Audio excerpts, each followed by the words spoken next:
Okay, let's unpack this. Think about that elusive feeling when a team just clicks, you know? Yeah, it's powerful when it happens. Definitely. A friend who was involved early on with a company that later became this huge billion-dollar success, he told me something that really stuck. Oh, yeah. What was that? He said, if you could get all the people in an organization rowing in the same direction, you could dominate any industry in any market against any competition at any time. Wow, that's quite a statement. But it feels true, doesn't it? That sense of alignment is huge. It really does. We all sort of nod along like, yeah, teamwork, great. But actually making it happen, that's the challenge. It is, Yeah. because teams are fundamentally, well, human, and that means imperfect. Exactly, which is where Patrick Lencioni's work, specifically the Five Dysfunctions of a Team, comes in. He points out these, like, inherent roadblocks. And what's so compelling is how universal they feel. It's Mhm. not just corporate life. You see these dynamics in volunteer groups, community projects. Even family sometimes. Absolutely. Yeah. It tapped into something fundamental about how humans interact in groups. So our mission for this deep dive isn't just to, give you a book summary. We want to really dig in and pull out the practical, actionable stuff from Lencioni's model. Stuff you, the listener, can actually use. Right. Takeaways for your teams at work, wherever, how to spot these dysfunctions, and more importantly, what to do about them. The book uses that fable, which is a great way to illustrate it, but then it gets into the model itself. And that's our focus today. The model, the dysfunctions, and the ways Lencioni suggests to overcome them. Think of it like getting a new lens to view your team through. Yeah, you start recognizing things like, oh, that's not just Bob being difficult. That might be a fear of conflict playing out. Exactly. So Lencioni presents these five dysfunctions as a pyramid. They're interconnected. Right, one builds on the next. Or rather, the failure of one level leads to the failure of the next. Think of it like a foundation. If the base layer, trust, is weak, everything built on top is shaky. So you get this cascade. Absence of trust leads to fear of conflict. Which makes people afraid to commit, so you get lack of commitment. Then people don't hold each other accountable, so avoidance of accountability. And ultimately, the team isn't focused on the main thing, inattention to results. It's a domino effect, really. But the flip side is just as important. Lencioni outlines what cohesive teams do. Right, the positive behaviors. They trust each other, fundamentally. They engage in healthy, unfiltered debate around ideas. No holding back. They commit to decisions, fully, even if they didn't agree initially. They hold one another accountable for those decisions and standards, peer to peer. And crucially, they stay focused on achieving collective results. The team's goals come first. Now, listing them out like that: trust, conflict, commitment, accountability, results, it sounds almost, Deceptively simple. Maybe. Like, yeah, obviously we need trust. But actually doing it consistently, that's the hard part. it takes real discipline. And sometimes getting uncomfortable. Okay, so let's dive into that foundational level then. Dysfunction number one, absence of trust. And it's crucial to understand the type of trust Lencioni is talking about here. It's not just, I trust you to get your report done. Right. It's deeper than predictability. Exactly. He defines it as vulnerability-based trust. It's the confidence that your teammates' intentions are good and you don't have to be guarded or protective around them. So feeling safe enough to say, I messed up, or I don't know the answer, or I need help. Precisely. Without fearing it'll be used against you. So what does a team lacking this look like? What would you actually see? Well, you see people being very careful. They hide their weaknesses. They don't readily admit mistakes. Hesitation to ask for help is a big one, right? Because it might look like incompetence. Definitely. And people might jump to negative conclusions about why someone did something instead of just asking. Holding grudges is common too. And the result is wasted energy, low morale. All of that. Plus, it just makes work less enjoyable. People might dread meetings, and you often see higher turnover. Okay, contrast that with a team that has this vulnerability-based trust. What's different? It's like night and day, really. People openly admit mistakes and shortcomings. They'll say, yep, my bad on that one. They ask for help without thinking twice. Right. They offer feedback constructively, and they accept it too because they know it's about the collective goal, not a personal attack. Meetings are probably more productive then. People actually say what they think. Yeah, they're more lively, more engaging. People offer apologies easily and accept them easily. There's less politics, more focus on the work. So how do you build this? If your team is lacking this trust, where do you start? Lencioni offers some concrete exercises. He does. One of the most accessible is the personal histories exercise. Takes maybe 30 minutes. Just sharing basic stuff, right? Like where you grew up, number of siblings, maybe a first job, a key challenge you overcame, non-sensitive things. Exactly. It sounds simple, maybe even a bit trivial, but it helps people see each other as, well, human beings, not just job titles. Builds empathy. Makes it harder to demonize someone you know a little bit about personally. It really does. You realize people have lives and histories outside of this project or this meeting. Then there's a slightly deeper one. The team effectiveness exercise. About an hour, maybe. Right. This one involves each person identifying for every other member their single most important contribution to the team. Okay. The positive. And also one area where they could improve or make a change that would benefit the team. Ah, so constructive feedback is built in. Does the leader go first? Usually, yes. The leader modeling vulnerability by sharing their own areas for improvement and acknowledging others' contributions sets the tone. It shows it's safe. That makes sense. It normalizes giving and receiving feedback, both positive and developmental. Lencioni notes that teams are often surprised by how insightful and well-intentioned this feedback turns out to be, even if they were nervous beforehand. He also mentions using things like personality profiles, right? Myers-Briggs, DISC, tools like that. Yes, personality and behavioral preference profiles. The goal isn't to label people, but to understand different styles. How people prefer to communicate or approach problems or make decisions. Exactly. Understanding that someone isn't being deliberately obtuse, they just process information differently, can diffuse a lot of unnecessary friction. Builds appreciation for diversity of thought. Requires proper facilitation, though. Can take a few hours. Definitely needs to be handled well, emphasizing it's non-judgmental. What about 360-degree feedback? He mentions it, but with a strong caution. It has to be purely for development, completely separate from performance reviews or compensation. Otherwise, people won't be honest, right? Kills the trust it's supposed to build. Precisely. And then there are things like ropes courses, experiential stuff. Fun team building, maybe? Can be. But Lencioni suggests their impact on vulnerability-based trust is limited, unless they're layered onto these more fundamental processes of open communication and feedback. So underlying all these tools is just creating ways for people to understand each other better as individuals. Exactly. Their backgrounds, strengths, weaknesses, styles, building that human connection. But the absolute linchpin, according to Lencioni, is the leader's role. Cannot emphasize this enough. The leader must go first. Demonstrate vulnerability themselves. Admit their own mistakes, ask for help, show they don't have all the answers. Yes. And crucially, create an environment where vulnerability isn't punished. If someone takes a risk, admits an error, and gets slammed for it. Game over. Nobody else is going to stick their neck out. Right. The leader sets the safety level. Okay, so here's an actionable insight for you listening. Think about your own team. Does it feel guarded? Do people hold back? Maybe try a simple personal histories type sharing in your next meeting. Low risk, potentially high reward for just starting to build those connections. It's a great starting point. Amazing how powerful just sharing a little personal background can be. All right, so that's the foundation, trust. Let's climb the pyramid to dysfunction number 2, fear of conflict. And again, clarity on terms is key. We're not talking about nasty personal attacks or yelling matches. No. Lencioni means productive, ideological conflict. Passionate debate about ideas. Debating the merits of different approaches, challenging assumptions, pushing for the best possible solution quickly. And critically doing it in a way where once a decision is made, there's no lingering resentment or passive-aggressive fallout. Right. The irony he points out is that teams trying to avoid conflict often end up with worse situations. Like back-channeling gossip, unresolved tension bubbling under the surface. Exactly. That stuff is far more destructive than an open, honest debate. And trying to be efficient by avoiding debate often means you make bad decisions you have to revisit later anyway. Waste more time. So what does a team plagued by this fear look like? Boring meetings. That's a big sign. Meetings where everyone's polite, maybe nods along, but you can feel the unspoken disagreements. Nothing controversial gets truly tackled. You leave the meeting, and then the real conversations happen in hushed tones in the hallway or over chat. Precisely. Important topics get ignored because they might cause discomfort.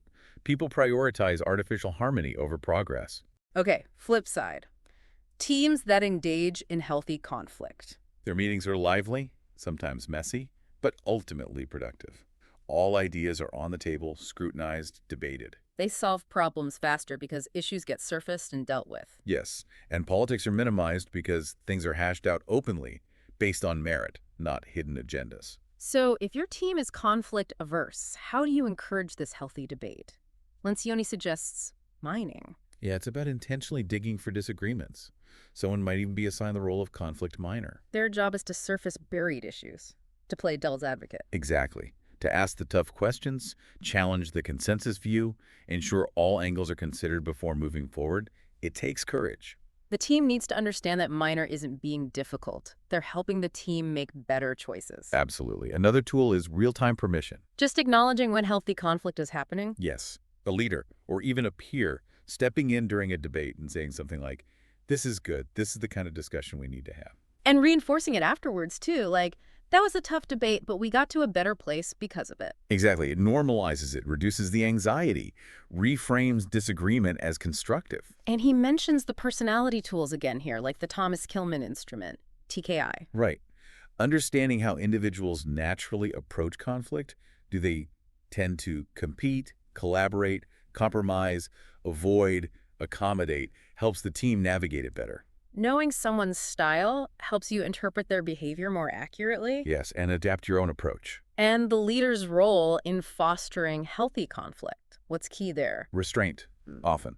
Resisting the urge to jump in and shut down debate just because it feels uncomfortable, letting the team work through it. So don't rescue them too quickly. Right. But also, the leader needs to model healthy conflict. Be willing to challenge and be challenged, respectfully. Show it's okay to disagree with the boss's idea if you have a better one. If the leader avoids conflict, the team definitely will. Okay, actionable insight time. Think about your recent team meetings. Lively debates or polite silence. Can you recall a buried disagreement? How could you or someone on your team have used a mining approach? Maybe just asking, what are the potential downsides here? Or is there another way to look at this?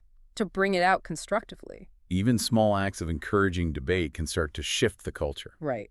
Okay, moving up the pyramid.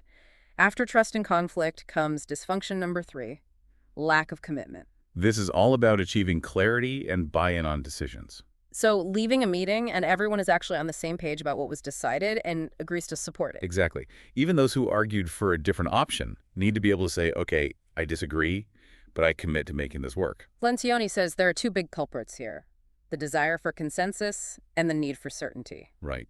Trying to get everyone to agree on everything is often impossible and leads to watered-down decisions or gridlock. He makes a great point. Reasonable people don't necessarily need to get their way, they just need to feel heard. Precisely. They need to know their input was genuinely considered. If consensus isn't reached after a good debate, the leader needs to make the call. And the other killer is waiting for perfect information, right? The need for certainty. Yes. Analysis paralysis. Lencioni quotes that great line, "A decision is better than no decision." Better to decide, act, learn, and adjust than to just waffle. Exactly. Bold action, course correction, beats timid inaction. And there's a direct link back to conflict here, isn't there? Absolutely. If people haven't had the chance to debate and weigh in healthy conflict, they're far less likely to commit to the final decision. They haven't had their voice heard. Makes sense. And if the leaders themselves aren't committed, it causes chaos down the line. Huge problem. Lack of alignment at the top creates ambiguity and conflicting priorities everywhere else, like rudderless ship.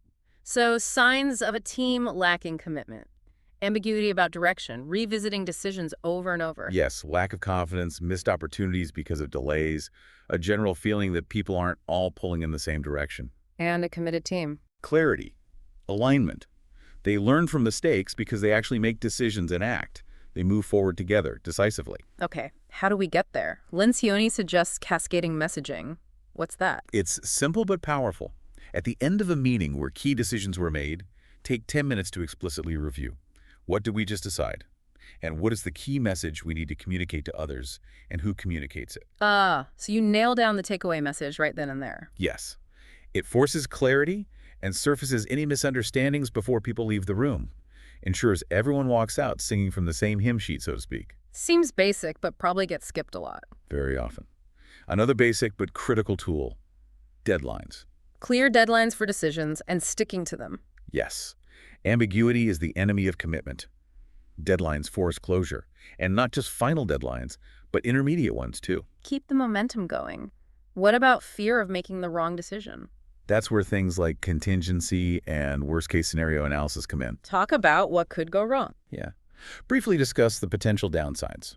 Often, just acknowledging the risks makes them seem less daunting.